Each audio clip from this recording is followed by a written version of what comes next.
India Radio Imphal Media Muik Meter Zathum Somli Point Khat Kilohertz Gyat Somgyaleni Le FM Megahertz Zale Thum Poinga Panong Ki Pongkhya Paite program ahi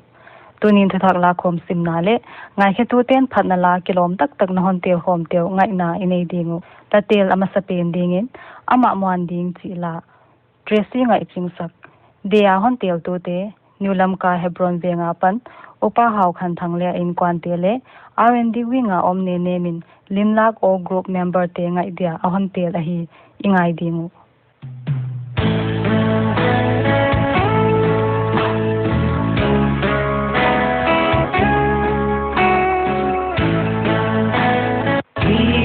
pa na se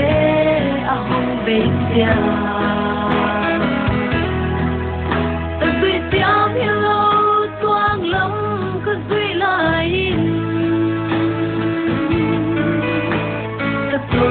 in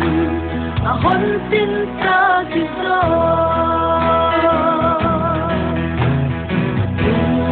come the day a hunt was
sahi zo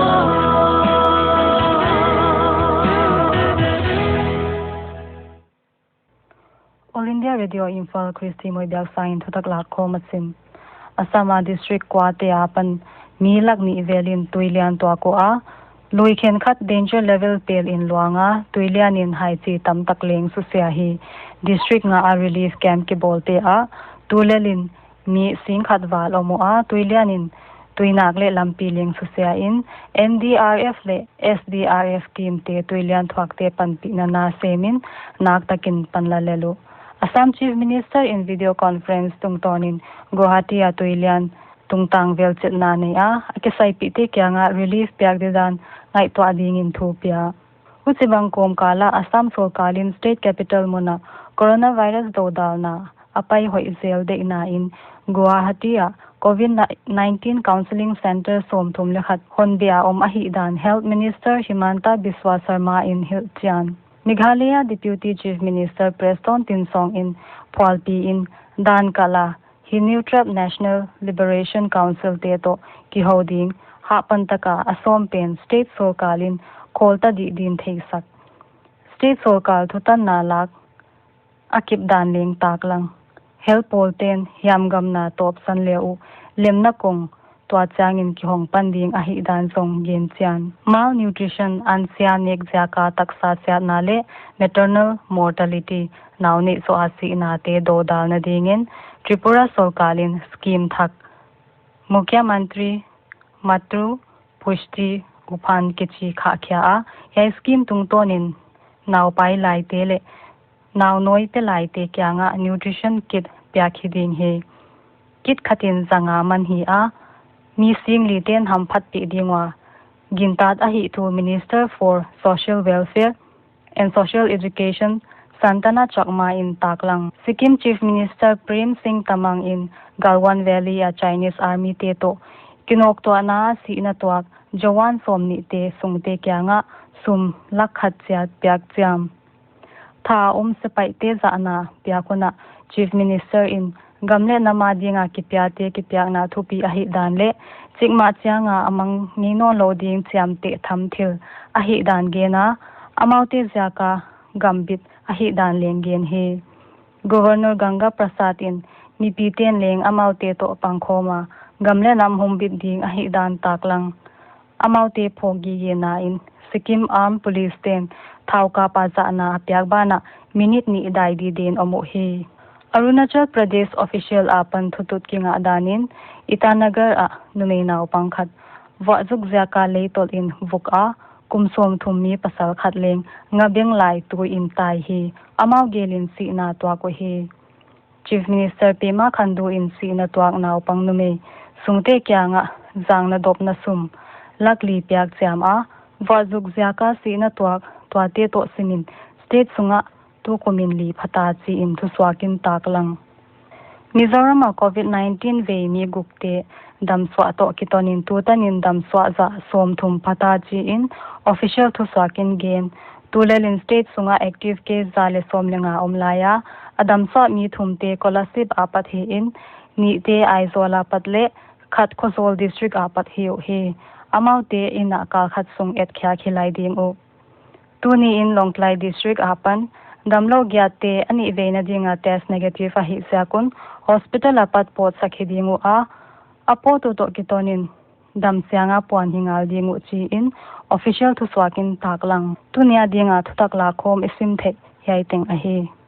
Lateel ani na ingai dingu Zalen hun ahong Naita chi la Thangminlun Phaipi sak Dea hon tel tu te demaji fila biak chingin alom te kim som ching sang boile ching boy te ngai dia atel go ching kho venga biak dikin alom ching te lulun kim no te ngai dia atel hi ingai dingu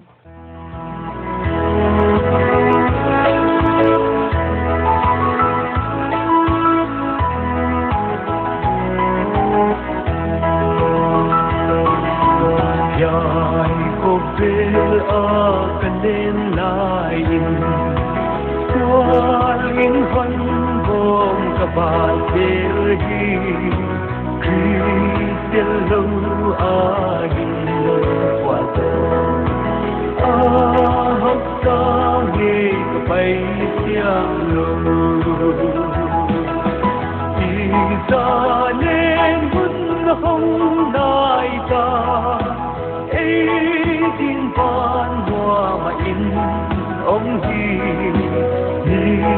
tu ti hồng tung nghe đi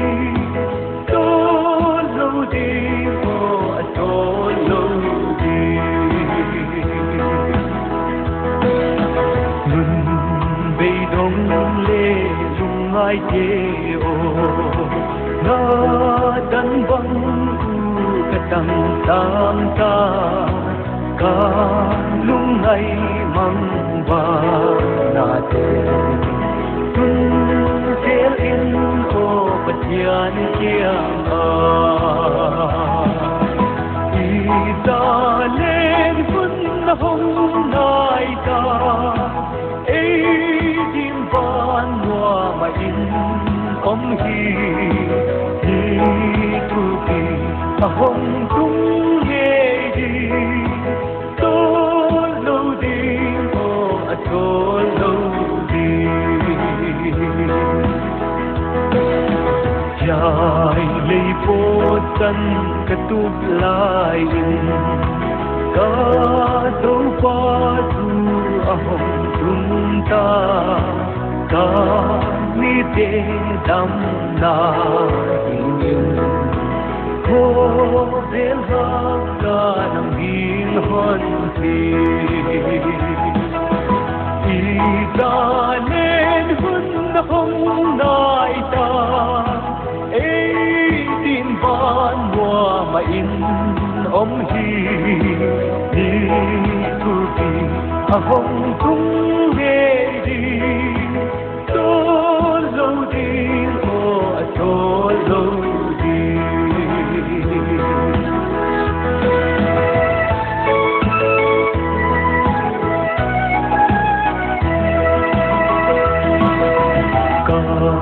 ngọt na nghe cả gam nun hoa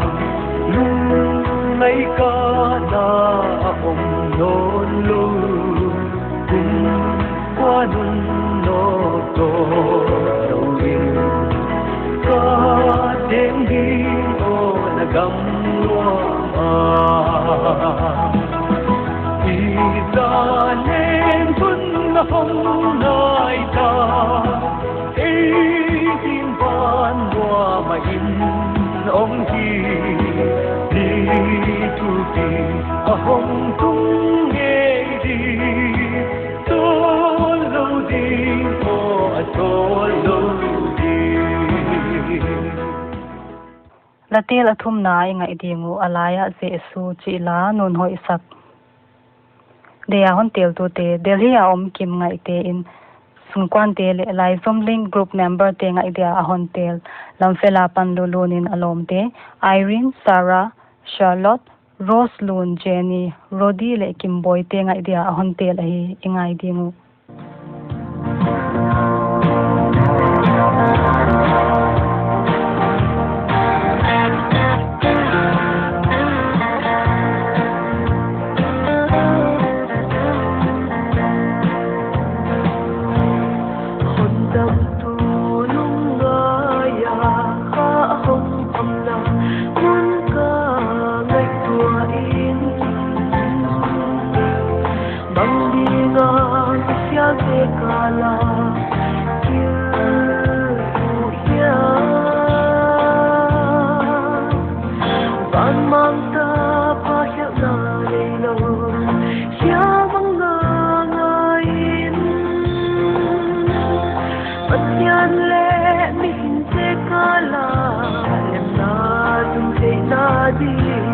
Alai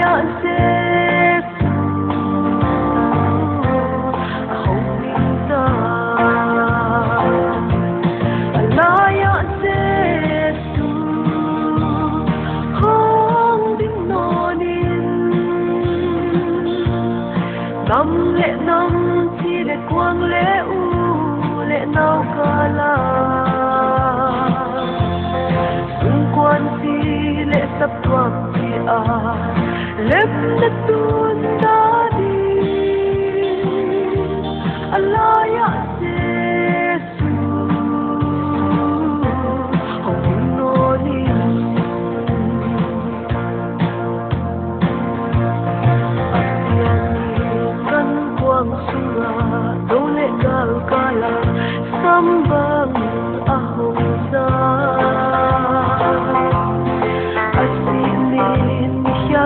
Rola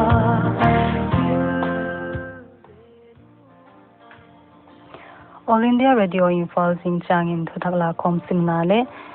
Tracy Ngaihching pan Phatna la nga ina inei dingu tun Lakkhawm dali le minute som legin to kitonin ihunu abeita monchia Paite program ngai ting ting omnom le mangpha